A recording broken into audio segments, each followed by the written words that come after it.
Well, yesterday we paused again to remember. It was the 19th anniversary of 9/11, and as in past years, officials and family members gathered for the somber ceremonies at Ground Zero, the Pentagon, and in Shanksville, Pennsylvania. But this year, another enemy now threatens those who lived through those terrifying attacks: coronavirus. You know, the pandemic has hit the 9/11 community in New York City especially hard.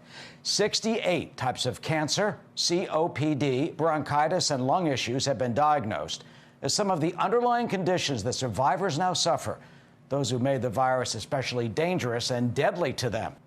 Attorney Michael Barasch's law firm, Barasch McGarry, represents about 20,000 survivors in their claims with the federal government's 9/11 Victims Compensation Fund.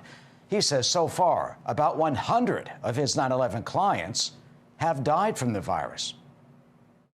Oh my God, it's devastated them. Yeah, and these guys are literally scared to death.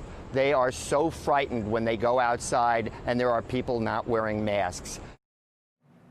Barasch is also trying to get the coronavirus covered as a 9/11 related condition. You know, other illnesses are considered that because of the survivor's exposure.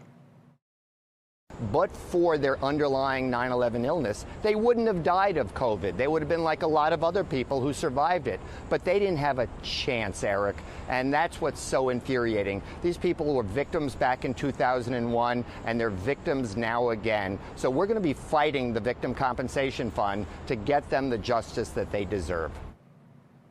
Well, the World Trade Center Health Program now has started monitoring the extent of coronavirus infections among the 9/11 community.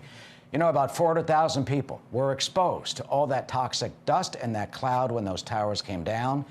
And so far, we're told an estimated more than 600 people have died just since this past March and since the pandemic began.